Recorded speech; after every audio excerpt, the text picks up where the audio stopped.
High, I am নম্রতা। তো এটা ছিল আমার কলেজের ফার্স্ট লং এক্সকারশন। তো মা এখানে কনসার্ন লেটারে সাইন করে দিচ্ছে, যেহেতু আমি মা বাবাকে ছেড়ে 5 দিন বাড়ির বাইরে থাকবো। তো ফার্স্টে আমরা চলে গেছিলাম শিয়ালদা স্টেশনে এবং কিছু বিফোর ট্রানজিশন ভিডিও বানাচ্ছিলাম, যেটার একটাও সাকসেসফুল হয়নি। দেন আমরা সন্ধেবেলাতে ট্রেনে উঠে যাই এবং আমাদের ডিনার দিয়ে দেয়। ট্রেনে খুব মজা করতে করতে ফাইনালি আমরা পৌঁছে গেলাম এনজিপি স্টেশনে। বাট স্টেশনে গিয়ে দেখি প্রচণ্ড বৃষ্টি হচ্ছে।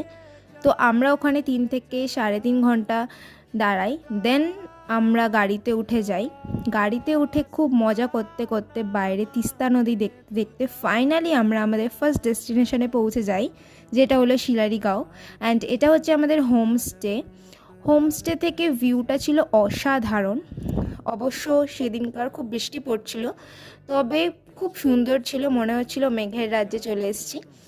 অবশ্য এখান থেকে কাঞ্চনজঙ্ঘা দেখা যায়, তবে ওয়েদার খারাপের জন্য সেদিনকার আমরা দেখতে পাইনি কাঞ্চনজঙ্ঘা। তো বৃষ্টির জন্য আমার বন্ধুরা সবাই ছাতা নিয়ে এদিক ওদিক করছিল। তো রাতে আমরা এই হোমস্টেটায় থাকি অ্যান্ড পরের দিন সকালবেলা উঠে রেডি হয়ে কিছু ভিডিও বানাচ্ছিলাম তো আমাদের নেক্সট ডেস্টিনেশনে যাওয়ার জন্য। তো আমি গাড়িতেও কিছু মেকওভার করছিলাম। তো আমাদের নেক্সট ডেস্টিনেশন ছিল জুলু। তো জুলুক যাওয়ার পথে আমরা গাড়িতে খুব মজা করি, অনেক সাইট সিনস দেখি অ্যান্ড আলটিমেট মজা করতে করতে গাড়িতে আমরা জুলুকের পথে যাচ্ছিলাম।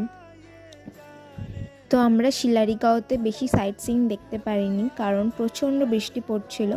আমরা হোমস্টের মধ্যে প্রচণ্ড মজা করেছি বন্ধুরা মিলে অ্যান্ড স্যাররা মিলে। তো আমাদের কালকে আমরা রাতটা ওখানেই স্টে করেছিলাম, আমাদের ওই হোমস্টেটায়। বড্ড সুন্দর ছিল।